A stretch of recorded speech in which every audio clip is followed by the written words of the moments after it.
India का alcohol sector एक strong streak पे चल रहा है। ये इंडस्ट्री तीसरे लगातार हाफ ईयरली पीरियड के लिए दुनिया का फास्टेस्ट ग्रोइंग लिकर मार्केट था। जहां इंटरनेशनल जायंट्स के बिजनेसेस वर्ल्ड वाइड स्लो हो रहे थे, इंडिया का alcohol industry year on year 7% बढ़ा। लेकिन लास्ट क्वार्टर में इस इंडस्ट्री ने कुछ सीरियस हेडविंड्स या चैलेंजेस फेस किए, जैसे खराब वेदर और ब्यूरोक्रेटिक चैलेंजेस। लेकिन इन चैलेंजेस का अलग अलग कंपनीज पे अलग अलग इम्पैक्ट पड़ा। इंडस्ट्री में एक स्प्लिट आया। यूनाइटेड स्पिरिट्स और रैडिको खैतान जैसे स्पिरिट कंपनीज ने स्ट्रॉन्ग अर्निंग्स रिकॉर्ड किए, लेकिन यूनाइटेड ब्रूअरीज जैसे बियर मार्केट के प्लेयर्स ने फॉलिंग प्रॉफिट्स रिपोर्ट किए और इनके बिजनेसेस भी श्रिंक हुए। आज के इस वीडियो में हम इंडिया का अल्कोहल मार्केट डिस्कस करेंगे। सबसे पहले हम रैडिको खैतान, यूनाइटेड स्पिरिट्स और यूनाइटेड ब्रूअरीज के फाइनेंशियल्स एक्सप्लोर करेंगे। फिर हम इंडिया के अल्कोहल मार्केट्स पे गवर्नमेंट पॉलिसीज का इम्पैक्ट देखेंगे। हम अल्कोहल इंडस्ट्री में चल रहे प्रीमियमाइजेशन ट्रेंड को भी समझेंगे। एंड में हम इस इंडस्ट्री पे वेदर का इम्पैक्ट भी देखेंगे। मैं हूं आपका होस्ट देव, आप देख रहे हैं मार्केट्स बाय ज़ीरोधा हिंदी। चलिए शुरू करते हैं। सबसे पहले तीनों कंपनीज का फाइनेंशियल परफॉर्मेंस देखते हैं। रैडिको खैतान के लिए ये क्वार्टर अच्छा रहा। कंपनी ने लास्ट ईयर रामपुर और सीतापुर में नया कैपेसिटी ऐड किया। ये यूनिट्स अब ऑपरेशनल हो चुकी हैं। इन एडिशनल यूनिट्स के थ्रू कंपनी के फैक्ट्रीज का आउटपुट 50% बढ़ा और सेल्स में भी 33.8% का ग्रोथ हुआ। इस सेल्स ग्रोथ के कारण कंपनी के फिक्स्ड कॉस्ट पर यूनिट भी कम हो गए। कंपनी के दूसरे कॉस्ट भी मैनेजेबल थे और इसका कंपनी के प्रॉफिट्स पे एक पॉजिटिव इम्पैक्ट भी पड़ा। फाइनेंशियल ईयर 26 के सेकेंड क्वार्टर में कंपनी का net profit year on year 70% बढ़ा और 138 करोड़ रुपीस तक पहुंचा। यूनाइटेड स्पिरिट्स का कंडीशन इतना अच्छा नहीं था, लेकिन कंपनी ने अपना ग्रोथ मोमेंटम मेंटेन किया। कंपनी के सेल्स ईयर ऑन ईयर 11.5% बढ़े और 3,170 करोड़ रुपीस तक पहुंचे। कंपनी का ग्रॉस मार्जिन भी लास्ट ईयर से 2% बढ़ा। कंपनी ने अपने अदर कॉस्ट भी कंट्रोल किए, जिससे कंपनी का इबिटा 32.5% बढ़ा। कंपनी ने टैक्स और फाइनेंस कॉस्ट भी सेव किए। ओवरऑल कंपनी का net profit year on year 41% बढ़ा और 472 करोड़ रुपीस तक पहुंचा। लेकिन इंडिया के बियर मार्केट के लिए फाइनेंशियल ईयर 26 का सेकेंड क्वार्टर चैलेंजिंग था। इस मार्केट में यूनाइटेड ब्रूअरीज एक मेजर प्लेयर है। कंपनी के सेल्स ईयर ऑन ईयर 3% कम हो गए और 2051 करोड़ रुपीस तक पहुंचे।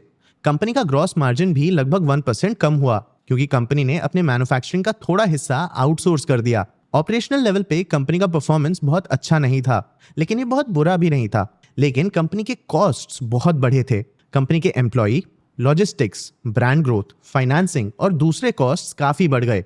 इन बढ़ते कॉस्ट्स के कारण ही कंपनी का operating profit year on year लगभग 55% कम हो गया। कंपनी का नेट प्रॉफिट भी ईयर ऑन ईयर 64% कम हुआ और 47 करोड़ रुपीस तक पहुंचा। मतलब लास्ट ईयर के कंपैरिजन में कंपनी ने 33% कम पैसे कमाए। इंडिया के अल्कोहल इंडस्ट्री पे गवर्नमेंट पॉलिसी का भी बड़ा इम्पैक्ट होता है। चलिए अब इस इम्पैक्ट को समझते हैं। देखो दोस्तों, इंडिया में अल्कोहल का टैक्सेशन और रेगुलेशन स्टेट गवर्नमेंट्स कंट्रोल करते हैं। मतलब इंडिया के अल्कोहल इंडस्ट्री के कंपनीज को अलग अलग स्टेट्स के अलग अलग रूल्स से डील करना पड़ता है। और तो और इंडिया में लिकर एक बहुत पॉलिटिकल मैटर है। एक तरफ स्टेट गवर्नमेंट्स के लिए लिकर बिजनेसेस कैश मशीन्स जैसे होते हैं, वहीं दूसरी तरफ अल्कोहल के लिए पब्लिक के बहुत स्ट्रॉन्ग फीलिंग्स हैं। कुछ लोग इनका सेल बैन करना चाहते हैं, लेकिन कुछ लोग ऐसा नहीं चाहते। इसके कारण इंडिया का लिकर पॉलिसी बहुत अनस्टेबल होता है और लॉज बहुत ज्यादा फ्रीक्वेंटली बदल सकते हैं। महाराष्ट्र में सबसे रिसेंटली एक बड़ा डिसरप्शन आया था। जून 2025 में महाराष्ट्र गवर्नमेंट ने लिकर पे एक्साइज ड्यूटी 50% बढ़ा दिया। ये हाई कैप्ड था, जिसके कारण इसका इम्पैक्ट सस्ते ब्रांड्स पे ज्यादा पड़ा। इसीलिए प्रीमियम लिकर के प्राइसेस बस लगभग 10% के आसपास बढ़े, जबकि चीप लिकर प्राइसेस में लगभग 80% तक का हाइक आ गया। बस इतना ही नहीं, इसी टाइम पे महाराष्ट्र गवर्नमेंट ने महाराष्ट्र मेड लिकर नाम का एक नया कैटेगरी इंट्रोड्यूस किया। इस कैटेगरी में स्टेट में मैन्युफैक्चर्ड अल्कोहल आता है। जब बाहर के लिकर पे टैक्स बढ़ा, इस कैटेगरी को लोअर टैक्स कैटेगरी में डाला गया। स्टेट में मिड रेंज स्पिरिट्स बेचने वाली कंपनीज के मार्केट्स रिड्यूस कर दिए गए। यूनाइटेड स्पिरिट्स के एस्टिमेट्स के हिसाब से इंडस्ट्री के महाराष्ट्र सेल्स में 10 to 15% का फॉल हुआ। कंपनी के मिड रेंज स्पिरिट्स जैसे रॉयल चैलेंजर्स और मैकडॉवेल्स के प्राइसेस लगभग 35% बढ़ गए। कंपिटिटिव रहने के लिए कंपनी को अपना सप्लाई चेन भी रीस्ट्रक्चर करना पड़ा। लेकिन बियर और वाइन जैसे कैटेगरीज इन हायर टैक्सेस से एग्जेम्प्ट थे और इन कंपनीज ने स्पिरिट्स का लॉस्ट मार्केट कैप्चर किया। जैसे यूनाइटेड ब्रूअरीज का महाराष्ट्र में डबल डिजिट ग्रोथ हुआ, वहीं बाकी इंडस्ट्रीज बढ़े हुए टैक्सेस से डील कर रही थी। लेकिन यूनाइटेड ब्रूअरीज दूसरे स्टेट में चैलेंजेस फेस कर रहा था। कंपनी ने अपने इन्वेस्टर कॉल में कहा कि कर्नाटका और तेलंगाना जैसे स्टेट्स ने रीसेंट ईयर्स में बियर पे टैक्सेस बहुत बढ़ा दिए थे। अगर स्टेट गवर्नमेंट्स ने इस मूव से ज्यादा रेवेन्यू एक्सपेक्ट किया था तो इनका प्लान फेल हो चुका था। बढ़े हुए प्राइसेस के कारण डिमांड गिर गई, जिसके कारण गवर्नमेंट का रेवेन्यू भी कम हो गया। यूजुअली स्टेट पॉलिसीज के कारण लिकर कंपनीज चैलेंजेस फेस करते हैं, लेकिन कभी-कभी स्टेट्स अपने लिकर पॉलिसीज रिलैक्स भी करते हैं। इससे लिकर कंपनीज को काफी फायदा हो सकता है। आंध्र प्रदेश का एग्जांपल लेते हैं। 2019 में आंध्र प्रदेश की स्टेट गवर्नमेंट ने लिकर बैन करने का प्लान किया था। ये प्लान फुलफिल तो नहीं हुआ, लेकिन गवर्नमेंट ने लिकर सेल्स पे बहुत रिस्ट्रिक्शंस लगा दिए। सिर्फ state government premium liquor retail कर सकती थी और लगभग 1/3 लिकर शॉप्स बंद कर दिए गए। जब ये पॉलिसी इंप्लीमेंट हुआ तो स्टेट गवर्नमेंट ने रेप्यूटेड कंपनी से वेल नोन लिकर ब्रांड्स खरीदना बंद कर दिया, जिससे अननोन ब्रांड्स को काफी फायदा हुआ। लेकिन फिर रूलिंग पार्टी बदल गई। इसके साथ गवर्नमेंट का अल्कोहल पे स्टैंड भी बदल गया। नई रूलिंग गवर्नमेंट के हिसाब से इस रिस्ट्रिक्टिव पॉलिसी के कारण 19,000 करोड़ रुपीस का रेवेन्यू लॉस हुआ था। इसीलिए गवर्नमेंट ने एक नया एक्साइज पॉलिसी लाया, जिसके under private players liquor retail कर सकते थे। आंध्र प्रदेश, जो इंडिया के लिकर मार्केट का लगभग 10% है, अचानक खुल चुका था। अगर कोई कंपनी जल्दी ऑपरेशंस एग्जीक्यूट कर पाती तो ये बहुत ग्रो कर सकती थी, और रैडिको खैतान ने यही किया। लास्ट ईयर के फर्स्ट हाफ में कंपनी के पास आंध्र प्रदेश के लिकर मार्केट का लगभग 10% कंट्रोल था। लेकिन नई पॉलिसी के कारण जब मार्केट वापस खुला तो कंपनी ने जल्दी अपना स्केल बढ़ाया और प्रोडक्ट अवेलेबिलिटी मेंटेन किया। एक साल में कंपनी का स्टेट में मार्केट शेयर 30% तक बढ़ गया। कंपनी आंध्र प्रदेश की सबसे बड़ी प्लेयर है। स्टेट पॉलिसीज के अलावा कंजम्पशन ट्रेंड में प्रीमियमाइजेशन भी अल्कोहल इंडस्ट्री को अफेक्ट कर रहा है। अल्कोहल इंडस्ट्री में फिलहाल प्रीमियमाइजेशन का एक ट्रेंड चल रहा है। ज्यादातर कंपनीज को समझ में आ गया है कि लोअर प्राइस और हायर वॉल्यूम्स का आइडिया फायदेमंद नहीं था। इस सेगमेंट में बहुत ज्यादा कंपटीशन था और इसके मार्जिन्स भी बहुत कम थे। और तो और इस सेगमेंट में बहुत वॉलेटिलिटी है और अल्कोहल में ओवरऑल रेड टेप भी एक प्रॉब्लम है। इंडिया में एक ऐसा मार्केट डेवलप हो रहा है जो ज्यादा लिकर की जगह बेटर लिकर पीना चाहता है, और अल्कोहल कंपनीज अब इस मार्केट पे फोकस कर रही हैं, और ये एक अच्छा आइडिया हो सकता है। यूनाइटेड ब्रूअरीज के रिजल्ट्स देखे तो कंपनी का क्वार्टरली परफॉर्मेंस उतना अच्छा नहीं था, लेकिन इसके प्रीमियम पोर्टफोलियो ने अच्छा परफॉर्म किया। सेगमेंट के वॉल्यूम्स ईयर ऑन ईयर 17% बढ़े। यूनाइटेड स्पिरिट्स और रैडिको खैतान भी प्रीमियमाइजेशन के ट्रेंड को कैप्चर करने की कोशिश कर रहे हैं। रैडिको खैतान के सेल्स का लगभग 70% अब प्रीमियम एंड अबव कैटेगरी से आता है। यूनाइटेड स्पिरिट्स ने तो लगभग 90% सेल्स प्रीमियम लिकर और बेटर से जनरेट किया। और तो और कंपनीज लग्जरी नाम का और भी हायर सेगमेंट टारगेट कर रहे हैं।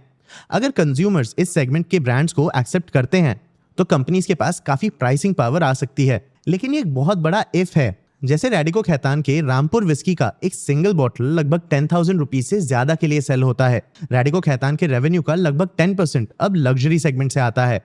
यूनाइटेड स्पिरिट्स भी अपने गोदावन और जॉनी वॉकर ब्रांड्स पे फोकस बढ़ा रहा है। ये कंपनीज प्रीमियम सेगमेंट में भी कुछ नीशेस ढूंढ रही हैं ताकि इन्हें एक एडवांटेज मिल सके। वोडका जैसे व्हाइट स्पिरिट का एग्जांपल लेते हैं।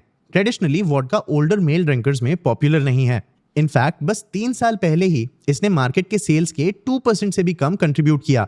लेकिन अब एक डेमोग्राफिक शिफ्ट आ रहा है। वुमेन और यंगस्टर्स अब अल्कोहल कंजम्पशन में इंटरेस्ट दिखा रहे हैं। ये ग्रुप्स व्हाइट स्पिरिट्स भी प्रेफर करते हैं और इसका शेयर अब मार्केट के 4% तक बढ़ गया है। इससे रैडिको खैतान को फायदा हो सकता है। कंपनी के पोर्टफोलियो में मैजिक मोमेंट्स है और ये इंडिया के व्हाइट स्पिरिट्स बिजनेस का 85% कंट्रोल करती है। जैसे जैसे व्हाइट स्पिरिट्स के लिए प्रेफरेंस बढ़ रहा है, कंपनी इस नए ऑडियंस को इफेक्टिवली कैप्चर कर पा रही है। पॉलिसी और प्रीमियमाइजेशन के अलावा फाइनेंशियल ईयर 26 के सेकंड क्वार्टर में इंडियन अल्कोहल इंडस्ट्री पे मॉनसून का भी स्ट्रॉन्ग इम्पैक्ट था। इस साल का मॉनसून बहुत स्ट्रॉन्ग था। इस साल ज्यादा बारिश भी हुई और ये मॉनसून के महीनों के बाद तक चली। कंज्यूमर ओरिएंटेड बिजनेसेस में इसका बड़ा इम्पैक्ट पड़ सकता है। बारिश के कारण पिछले कुछ महीनों में आपने भी अपने कुछ प्लान्स बदले होंगे और ऐसा बाकी इंडिया के साथ भी हो रहा था। बारिश के कारण इकोनॉमीज और कंज्यूमर्स दोनों के बिहेवियर बदल सकते हैं। बेवरेजेस की बात करें तो इस सेक्टर पे बारिश का नेगेटिव इम्पैक्ट पड़ता है। लोग ज्यादातर जब अपने घरों से निकलते हैं तब वो बेवरेजेस कंज्यूम करते हैं, जैसे सोशल गैदरिंग्स या किसी रेस्टोरेंट में। बारिश में लोग यूजुअली अपने घरों से नहीं निकलते। इससे बेवरेज बिजनेसेस को नुकसान होता है। इवन कोका कोला और पेप्सिको ने बारिश के कारण अपने वॉल्यूम्स में फॉल रिपोर्ट किया। अल्कोहलिक बेवरेज मार्केट के लिए भी ये एक प्रॉब्लम है। इस साल बारिश के कारण यूनाइटेड ब्रूअरीज के बिजनेस को नुकसान हुआ। कंपनी ने रिपोर्ट किया कि जिन मार्केट्स में ज्यादा बारिश हुई उन मार्केट्स में बियर सेल्स 40% कम हो गए। ये सारे एरियाज मिलके कंपनी के टोटल मार्केट का 1/3 हैं। और तो और कंपनी के इन सेम एरियाज में यूनिट्स भी हैं और इनमें से 3 बारिश के कारण पानी से भर गए थे, जिसके कारण इन्हें शट डाउन करना पड़ा। मतलब सेम एरियाज में मॉनसून के कारण कंपनी के डिमांड में भी फॉल आया और कंपनी के ऑपरेशंस पे भी नेगेटिव इम्पैक्ट पड़ा।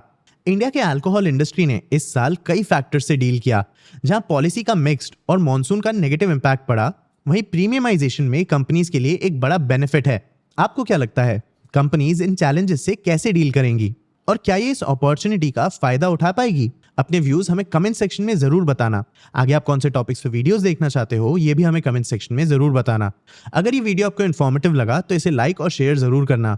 ऐसे ही और वीडियोस के लिए चैनल को सब्सक्राइब भी कर लेना। आज के लिए इतना ही, मिलते हैं अगले वीडियो में।